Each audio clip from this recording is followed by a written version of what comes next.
chargers only take a day to install, but the electrical hookup can take over a year. Welcome back to another episode of EV Charging Minute. I'm Tony Booth here, bringing you knowledge and sharing ideas, tips, and just good experience that we've had in the EV charging space and commercial real estate, bringing this to you every week. So you can learn from our mistakes. You can learn from what we did. We can learn from what we did good, bad, and all those things to help you understand and navigate this growing industry and make the right decisions. And today we're talking a little bit about the electrical interconnection. And unfortunately, you know, there's a lot of great locations, great projects, great ideas that get stalled or even go off to die in that utility queue. Okay. That challenge of getting power out to your site. So that's what we're going to talk about today, kind of what happens, why it happens, some things that we've learned through the way, through time on how to help navigate that process and speed it up a little bit, how to, you know, plan properly and, you know, get the thing right. So what we're really talking about here is that now, just to be clear, if you're a small, I don't mean small, but if you're doing a level 2 and it's a smaller installation, like our typical hotels, apartments, and things like that, we're doing 2, 4, maybe 6 chargers max, right? We're not trying to put in a bank of 40 chargers or 50 level 2 chargers. So if you're doing those 2, 4, 6, this doesn't really apply as often.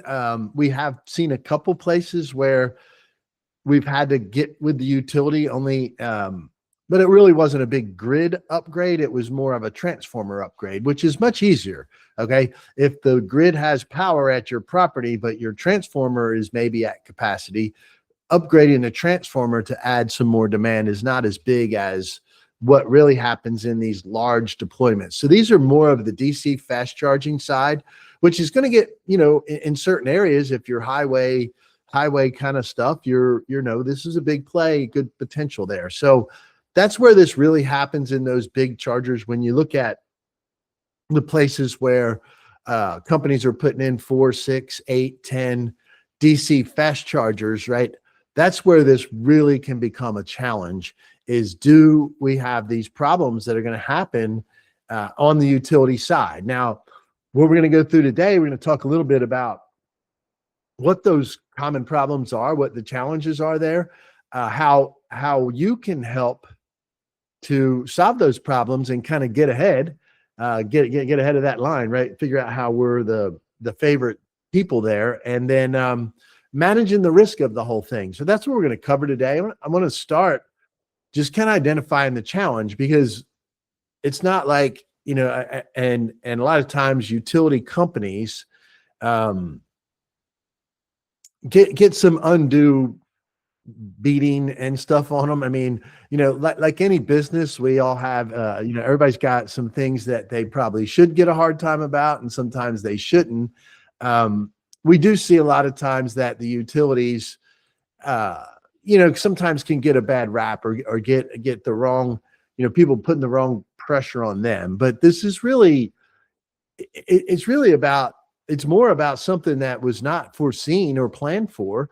And it's also a cart before the horse type thing, right? If you consider what's going on, because what the biggest challenge is on the utility side, okay, is grid capacity. So the transformers, the distribution network, which is, you know, the poles and the wires and all the things coming from the power plant out to your building, all the way along the line, there's a whole grid, and it's all interconnected and weaved out. And, you know, the cable starts out, you know, really, really big. And as it gets further out, it gets smaller and smaller because power's been dropped off along the way.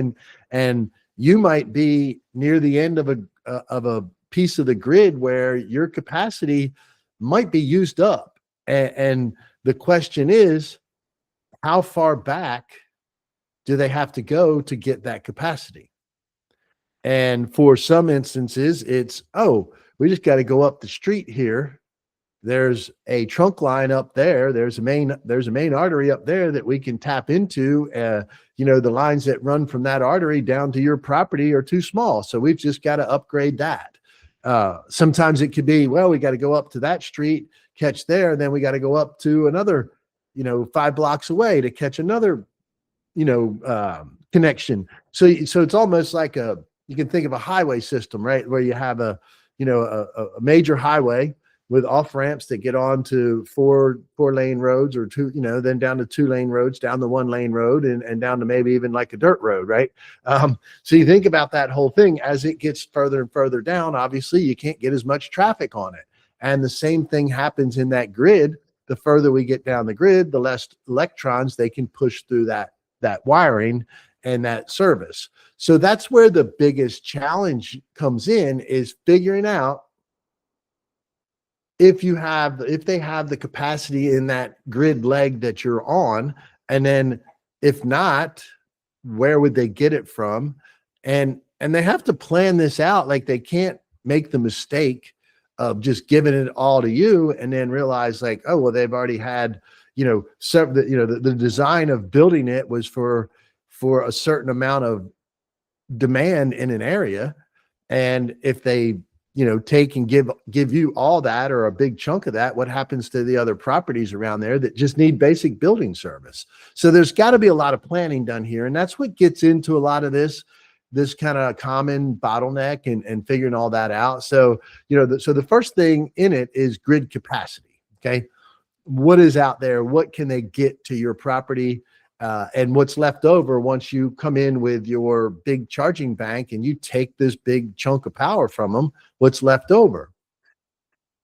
The next thing that impacts that is often the utility company, which rightfully so, because they have to have the safety factors, but they're going to look at this as a worst case scenario. So you think about, putting in 6 chargers. And anytime you pull up to a station with 6 chargers, you're not always going to see 6 vehicles there, right? You might see 4, you might see 2, you might see 1. Especially when you get in the middle of the night, you're not going to see, most likely not going to see 6 there charging. But the grid and the utility company, they have to design for that max load. So they have to assume that your 6 chargers, right? Because the other thing to think about here, right? There's power curves on the cars themselves. So when you first plug in, if your battery's all conditioned properly, it takes maximum draw when it plugs in at 20%. Okay. Later on, that draw is going to go way down. But the utility has to plan that at the exact same moment, all 6 of your chargers are going to fire off at maximum capacity, because that's what they have to be ready for. Because it may be an anomaly that can't happen very often, but they have to be able to do that, because what happens if they don't, right? All of a sudden we have a grid failure. So they have to sit and design for worst case load calcs on that. So when when they get your plan or your idea of putting in 10 chargers at your property, they're going to be like, okay, well, that's going to, what size chargers are you putting in? They're going to ask you all those kind of things. They're going to build a demand, and they're going to work from that worst case scenario. The other challenge that they have, and this is more of a timing thing than anything. It's getting way better, but you can't upgrade everything to the highest and greatest technology, but there's a lack of digital infrastructure out there. When you get into the newer grids and things like that have built with all the digital capabilities, there's a lot of stuff that the power company can now do to help with all these problems, right? Like, they can be like, oh, hey, if we've got a good digital infrastructure out to your location, well, we can even control some of that load and maybe, trim you down at times.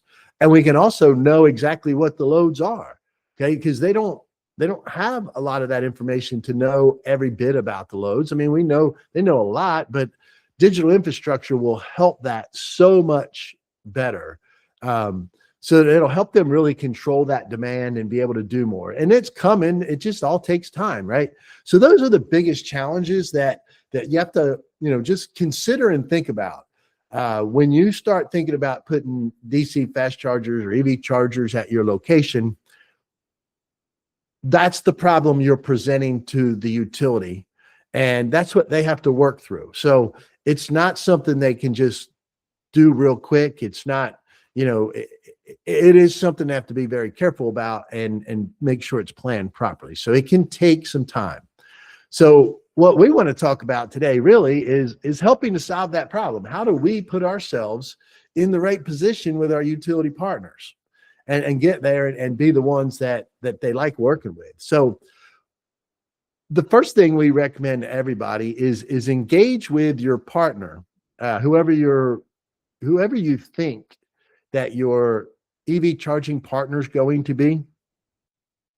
Make sure you engage with them early. And if you're not sure, maybe like don't know exactly who you want to work with and maybe what network, then maybe reach out to an engineering firm that has some experience in EV charging, to do this. But what you want to do is you want to engage someone early on that knows what to do to help you define what you're looking to do.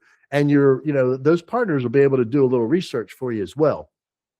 But that way you can get that planning started early on, kind of figure out what you're going to do and reach out very early to the utility company. The sooner you can reach out to them, the better. If I had a property and I'm off a highway and I'm like, man, I know I can do really well here with DC fast charging. And one of the first things I'm going to do is I'm going to talk to, this would be my plan. I'm going to talk to some people about the EV charging side. Okay, what's going on here? What's your recommendations? Do we need 240 kW units? Do we need 300 kW units? Do we need, a 600 kW system? What should we be putting here? Once I kind of know that, then I can get a little bit about the demand, and I'm picking up the phone as the customer and I'm calling my utility company and I'm going to reach out to them and say, hey, is there someone I can talk to about EV charging? Someone that I can, kind of talk about bringing a new service to my property, and here's what I want to do.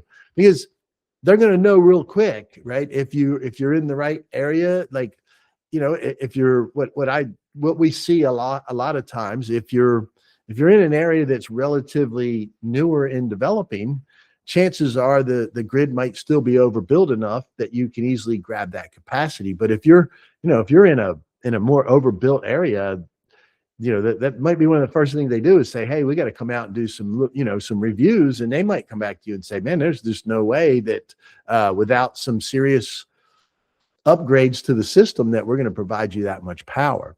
So the earlier you get to talk to them, the better off it is, right? Like now, so that's the first thing we want you to do is reach out early. Now, when you first reach out, you're kind of talking hypotheticals here. So let them know too, like, hey, we're still refining all this, but we just want to know, is it even feasible?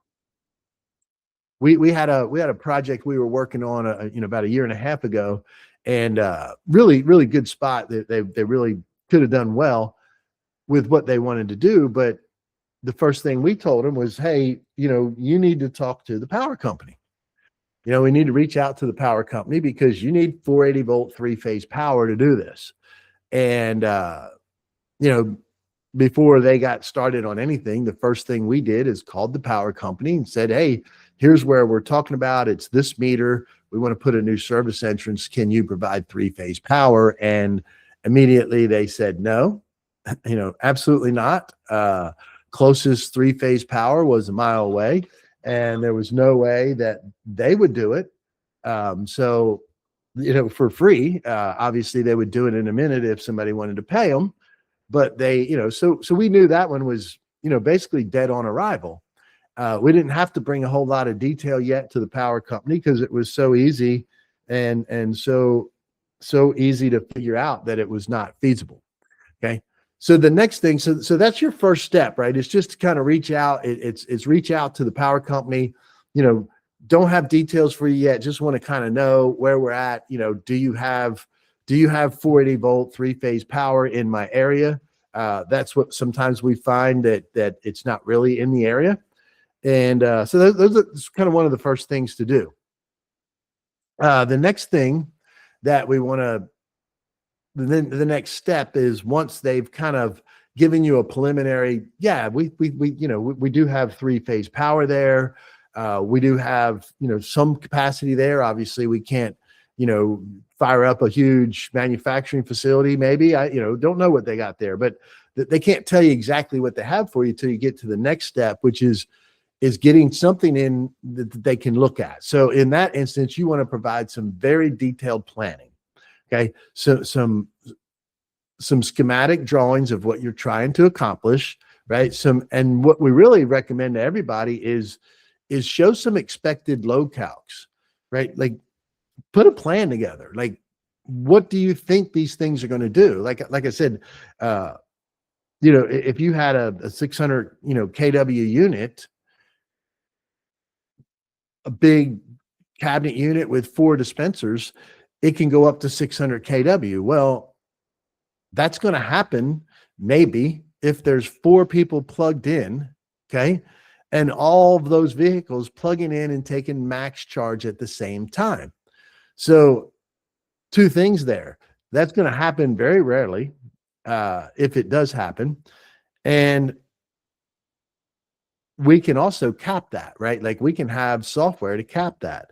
So what you want to do is actually, that's why at this point you really want to kind of talk to your charging provider, because you can get some better load calculations that are based on the true, kind of results that happen in the field. When a EV plugs into a fast charger, it hits some maximum draw right in the very beginning. Most of the time it may start a little bit slower, ramp up to maximum draw, and then it tapers off. So providing that information and being able to present that to the power company properly lets them realize that, okay, really the bulk demand here might be 400 kW. The other important thing to share in this part, this detailed planning, is that you have software and capabilities of capping that demand.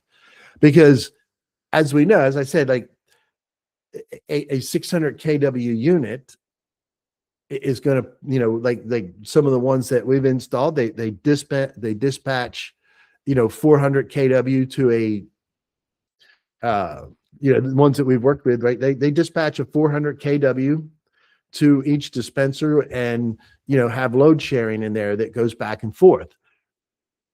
The thing you can do with all that is know that we can cap that off and still provide a good charging experience. Like we're not going to cap that off to 100 kW and tell everybody we got, 200 kW chargers, but we can cap that off so that if it did happen to that anomaly happens where all 4 plugs are in use and they're all trying to draw maximum demand, we can cap that at 400. We could cap that at 350 if we need to work with the power company.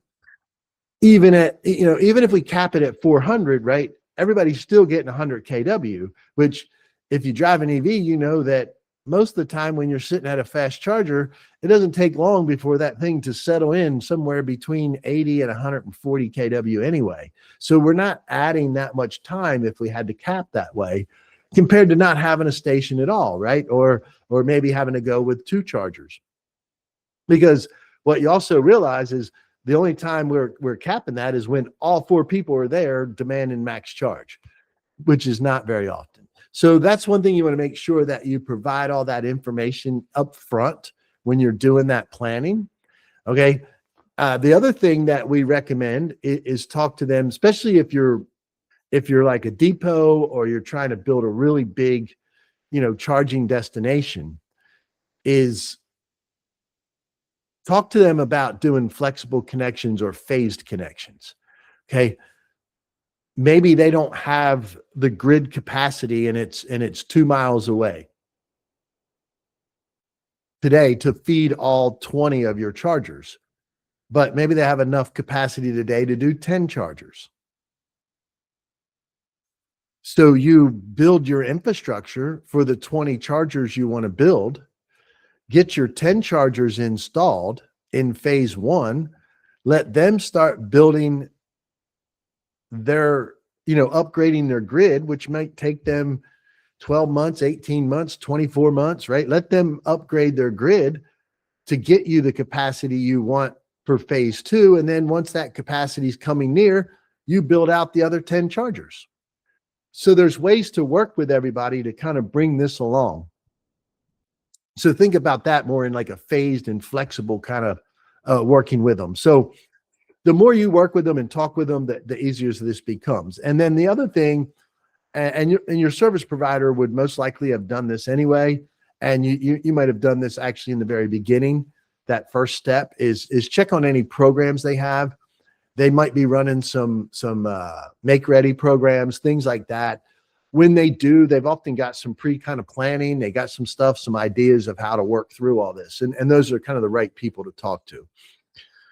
So the more you do, the more you plan and prepare this information for your utility, the better off you're going to be. And the quicker you move in that line. What we've found, if we've walked into a utility with very good usage data, very good plans, here's what we need, here's what we want to do, here's what is going on, we get a better reception, right? Like we get better communication from them than just, oh yeah, a little sketch saying, I want to put this capacity here. The more detail you provide them, the better they can look at it. Because if the planning people and the engineers start dialing into your grid and realize, well, you're asking for 2,400 amps of service, and they're like, man, we really only got capacity right now to safely provide 1,500 amps. Okay, cool. Well, this particular people said they would work in phases with us. Well, great. Let's give them 1,200 amps today, and let's start upgrading their grid. Okay, so that's why the more you talk to them, the better off it is, and that is the most efficient and effective way to get yourself kind of up to the front of the line and speed this process up. Now, if you're one of those people that are unlucky and your space is going to need grid build out to get to you, there's not much that you can do. Like, it's going to take time. That's just the way it is. That's a whole project in itself, right? They've got to do a whole lot of design. They've got to do procurement, construction, and everything to get that grid built up and out to you. So those things can take a while. That's why the sooner you start, the better. All right. So managing the risk on this whole thing, if you think that you are going to want to do DC fast charging at any time in the future, it's not too early to start planning. Okay. It's not too early to reach out. If I was a convenience store owner on major routes, major highways, got a lot of traffic, and I'm selling a ton of gas today, guess what? EVs are coming no matter what, right? If you have a lot of out-of-town traffic stopping to buy gas, those same people might be in EVs next year. So you need to think about this. So if I'm in that type of, commercial real estate, I am going to start talking to the utility company early on. I may not have it in my plans, and I may not recommend to you, if you talk to me, to put chargers in yet. But here's the thing. If the grid only has so much capacity, spare capacity in your area, don't you want to be the first one to talk to the utility company about owning the capacity to put some EV chargers in? That's what I would do. I know even in the state of Georgia here, they had a program for a while, and I think they're still doing it, where companies could write in and because Georgia Power is one of the big power companies, and they were trying to help plan all this. And what they were doing is, if you owned property and you wanted to eventually invest in DC fast charging, you could write them a letter and show them your interest, and they would reserve that market for you, that location, that area for you. You're the first one on the list for capacity. And they gave you like 18 to 24 months to make movement on it. And they wouldn't come in and let somebody else or put their own chargers in that area. So talk to your utility early on, even if you don't have even if you're not even sure yet if you want to put 4, 6, 8, 10 chargers in. If I'm in a commercial type property that I know that will eventually or could feasibly need EV charging, I might be reaching out today saying, hey, here's who I am. This is what I'm doing. I'm thinking about this. What are my headaches? What do things look like? Because they might say, oh man, we got a program. And if you're, if you're going to do that, we can kind of sell you some capacity now, right? Like we can guarantee you that capacity if you reserve it now. So look into that, because there is a lot going on with that kind of stuff, especially nowadays when, if you hear about the whole data center thing and all the power we need for that, a lot of people are fighting for power capacity. So get started early with that. See if you can reserve some grid capacity now. The next thing is get when you're working with your partner, and then this is really about managing your cost outlay and things like that. When you're working with your partner, you want to take a phased or stepped approach. What we typically try to do in a project, step one, phase one is really kind of a schematic idea. We kind of put together some information, do a little feasibility study. What do we think is recommended here? Once we know what we think we're going to put at a location, we do engage an engineer to do an initial design.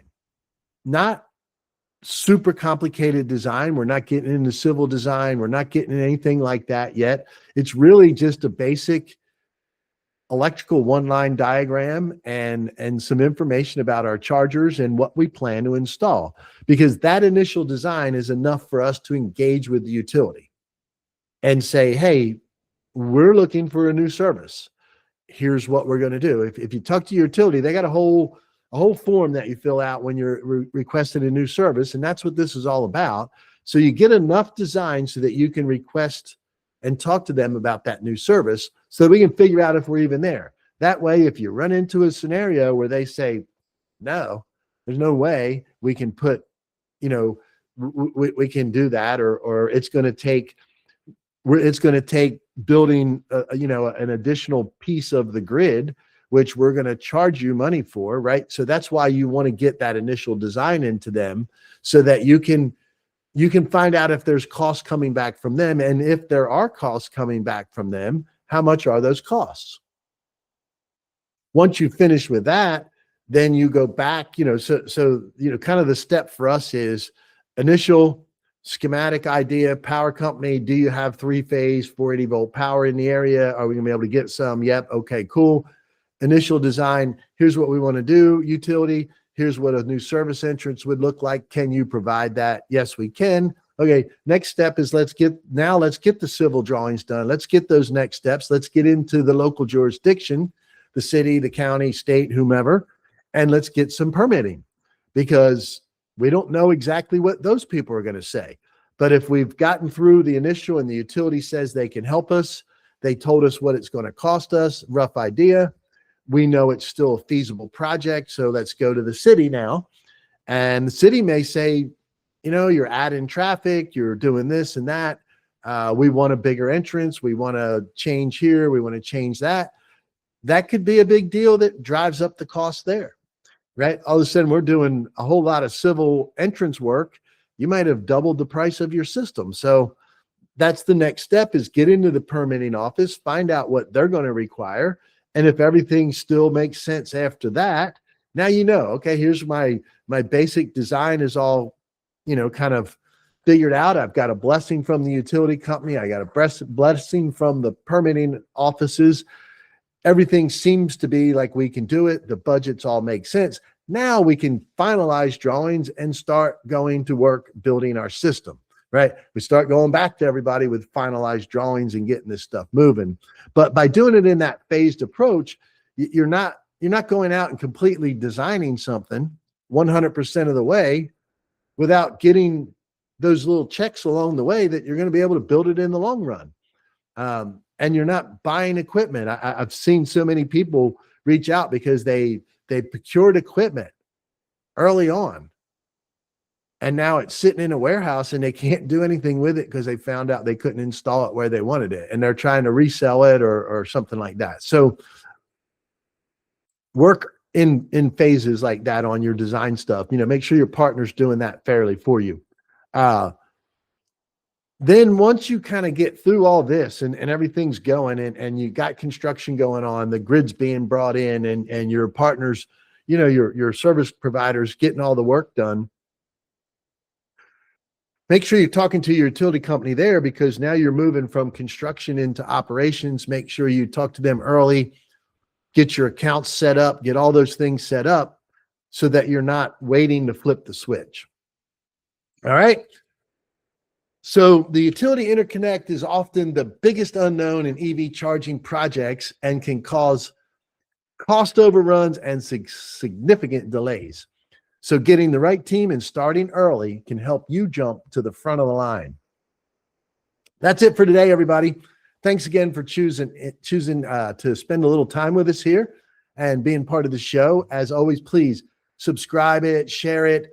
The more subscribes we get, obviously the more people get to see this, the better we can do at bringing you more content. And always reach out, Tony B, TonyB as in boy, at stayincharge.com. If there's anything at all you'd like me to cover, have any questions, be glad to cover that stuff for you. And if anybody wants to come on and have a discussion about things next year, we're going to try to get a few guests on and get some people in, maybe get some of the manufacturers, some of the software companies, some of the engineering firms, all the different people that can also share some of their best practices and challenges, as well as owners, any commercial owners out there that have put in EV charging and want to talk about the experience, both good and bad. I'd love to hear the good stories, right? I'd love to hear the people that have put them in and shared, and I'd be just as happy to have some of the people that had problems, right? We learn from problems. So if you've, went out and tried to do it on your own, put them in, ran into problems, or maybe worked with a firm and didn't know to ask the right questions, any of those things like that, love to get all that in as well and just share more information. It's what we do here at Stay in Charge. All of our customers we work with, or potential customers, leads, we spend an extraordinary amount of time trying to make sure we're educating our customers. We just feel that that's the right way. This is not something everybody knows about, so we spend a lot of time making sure we get you on the right track. And that's what we do here, so please subscribe and come back every week. Next week, kind of a cool topic here, right? So next week we're going to talk mega charging, these big, huge charging depots, really the ones for the semis, the trucks, the logistics programs, the vans, and all those things like that, really around trucking depots and logistics centers. Those are going to be a big thing in the future as more and more electric semis and delivery vans and all that stuff hit the road. These things need a place to charge. And so we're going to talk about that. Obviously, what we talked about today is a huge piece of those things, because now you're talking about 2, 3, 5x the demand at a big truck depot charging station. So tune in next week to hear some about that. We'll talk about that. We'll share some of that as we wrap up the year. And everybody, enjoy your weekend. I know the holidays are coming. It's a stressful, kind of busy time right now. I try to remind everybody the best present in this time is to be present. So try to spend some time with your family and loved ones and friends and colleagues and everybody else, and just be present a little bit. It is that time of year to just kind of unwind. We know we're not going to get a whole lot of work done over the next few weeks, so enjoy it a little bit. All right. That's all for today, folks. Please join me next week. I'll see you here next Friday, and have an amazing weekend.